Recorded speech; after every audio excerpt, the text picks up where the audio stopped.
Yon mga kabule, magandang gabi dyan sa inyo mga kababayan ko.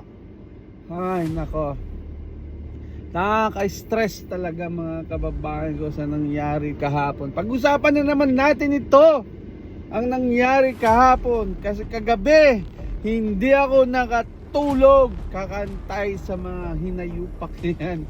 Anyway, mga kababayan ko, pag-usapan natin ulit, alright, yung nangyari kahapon about sa impeachment ni Bongbong Marcos, you know.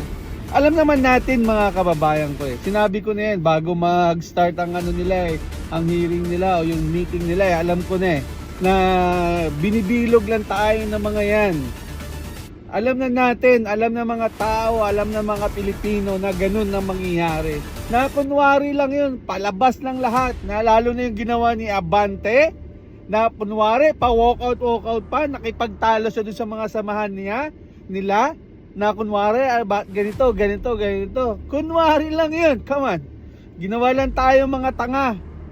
Alam naman natin di ba? Obvious naman masyado. Kasi unang-una mga kababayan ko, yung mga nandun lahat sa loob ay mga tao ni BBM. Lahat yun mga abogado ng mga gago, abogado ni Kawatan, ni Marcos. Alam niyo yun? Lahat yun mga doon, puro lahat paldo sa mga Marcos kahapon. Kunwari pa na bakit ganito, lalo na si Abante, nainis ako doon kay Abante, pa-walkout pa to si Abante. Ito, laki ng budget ng tao na to, ito si Abante, nayupak to, hindi pa todas tong hayop na to, wala naman lang titiwala rito sa siyudad niya sa lugar niya. Ito si Abante, hindi nanalo to, nanalo na naupo lang to kasi na-dismiss o na-disqualified yung kalaban nito. Pero ito, sa lugar niya, wala nagtitiwala dito sa tao na to. Ito, si Abante, nayupak na to. Walang kwenta yan. Pa-walkout pa. Anyway, ginawa lang tayo mga tanga, mga kababayan ko. Ginawa lang tayo ingot-ingot na mga yan. Parang ICI lang yan Yung kay Sandro Marcos na kunwari, pinalabas nila na kunwari, na mayroong investigasyon. Pero ang totoo niyan mga kababayan ko, i-dismiss din nila. Wala rin mangyayari. Ginagawa lang tayo tanga. Akala siguro nila mga kababayan ko, mabibilog nila tayo. Alam nyo, lalo lang kami nagagalit sa inyo sa mga pinaggagawa nyo. Pero wala kayong magagawa kasi kayo nandyan, kayo nakaupo. Diba? Pero mga kababayan ko, dito natin sila dadalihin sa social media. Kasi kapag sa mga TV show o kaya sa mga TV karamihan dyan puro fake news dyan. Yep. So dito tayo sa social media, dito natin sila titirahin sa mga pinaggagawa nila, lalo na kay BP Sara. Tingnan nyo mga hinayupak talaga Ano sabi ni Abante? Mas grabe daw yung kay BP Sara. Tingnan nyo talagang hayop talaga. Di ba?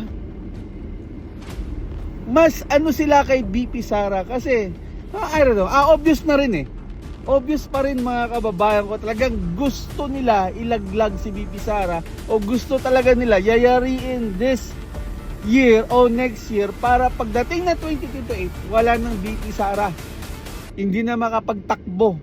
Pero mga kababayan ko, inuulit ko sa inyo, kahit ma-impeachment si Sara, isang salita lang ni Sara o isang endorse lang ni BP Sara, doon kami, mga hinayupak kayo, lalo kayo, gusto namin kayo makulong lahat. Gusto namin kayo makulong lahat sa mga pinaggagawa nyo. Gusto namin, sa tingin nyo, mangyayari ulit to sa 2028? Sa tingin nyo? Yung nangyari ngayon kay BBM sa kay Maruhas, nangyari na to, parang replay na rin. Ano nangyari? Sino nagdala kay BBM? Si BP Sara.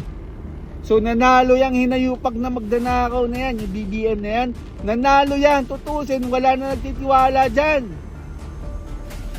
Nangyari niyan. So magiging round 2 ngayon to. Ang ibig ko sabihin, ang point ko mga kababayan ko, wala nang tiwala sa mga kakampwet, mga dilawan, wala nang tiwala sa inyo.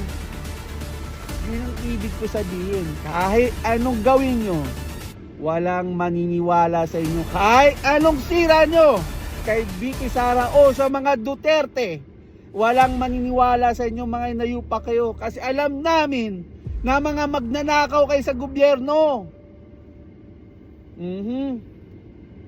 Kasi alam nyo bakit? Mga wala kayong kwenta.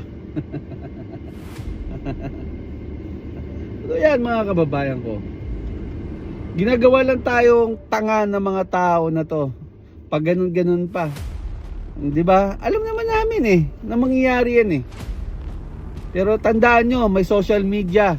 Isang salita lang ni VP Sara, doon kami. Tandaan nyo, may kulong, may baste pa, at may mga Marcoleta pa. Sino pa? Ang dami. Sino? Si Bongo. Sino pa? Kahit si Robin Padilla, patakbo ni VP Sara, mananalo yan Totoo. Papatakbuhin niya si, kunwari wala talaga, no choice. Si Robin Padilla, papatakbuhin niya, mananalo yan. Ano sasabihin nyo kay Robin Padilla? Wala namang alam yan pero syempre, yung loyal ng mga Duterte, mga DDS, mga SDS, mga Duterte supporters, doon kami, kasi doon kami nagtitiwala. Kasi alam nyo bakit? Sa nangyari sa inyo noon, sa panahon ni Pinoy, o kung sino mga presidente na dumaan, wala nangyari. Kay Duterte lang ang nagbago ang Pilipinas, wala sa inyo.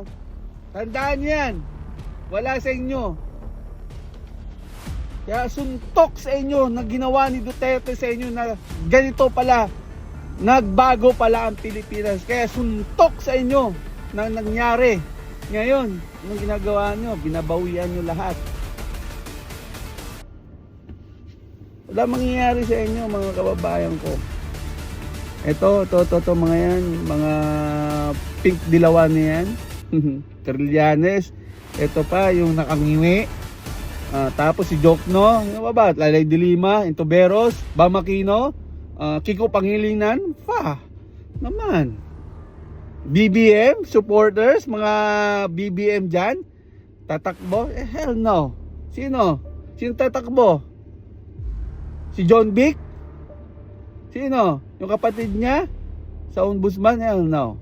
Sa tingin nyo, maniniwala kami sa inyo. Kahit anong gawin nyo, wala na magtitiwala sa inyo, mga inayupak kayo. Dahil salot kayo sa gobyerno. Huwag tularan.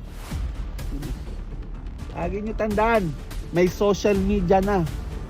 Hindi katulad noon to, panahon ni Abnoy, na lagi na sa TV ang news. Puro kabaliktaran ang mga sinasabi.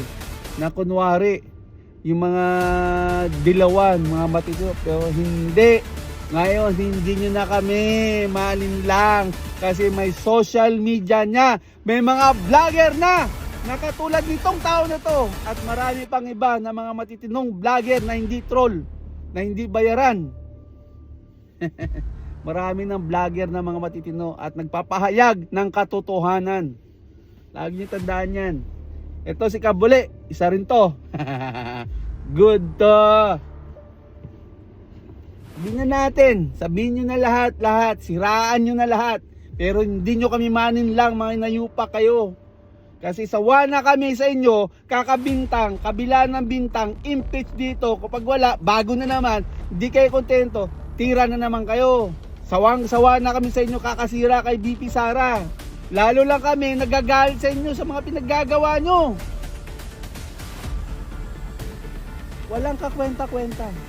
Wala namang katotohanan. Puro bintang.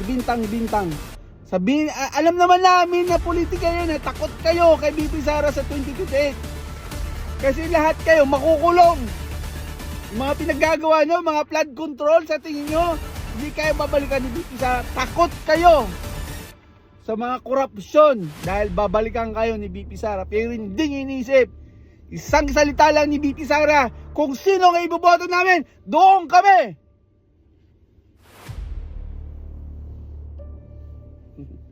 Andaan yan. Isang salita lang ni BP Sara, doon kami. Solid! Andaan yan mga babayan ko. Kaya dahil kay Duterte lang, nagkaginhawa ang Pilipinas.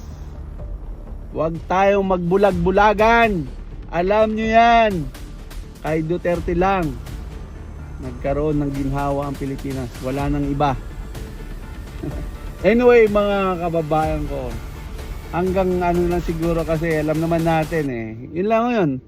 Konting kwento lang. Na nangyari kagahapon, na nangyari kay BBM. Alam naman namin yun Ginawa nyo lang kami engot-engot. Pero alam naman namin yun. Kahit dapat ginawa nyo, diniretsa nyo na Di ba? Sa tingin nyo, natuwa kami sa inyo? Lalo lang kami nagalit mga nayupa kayo.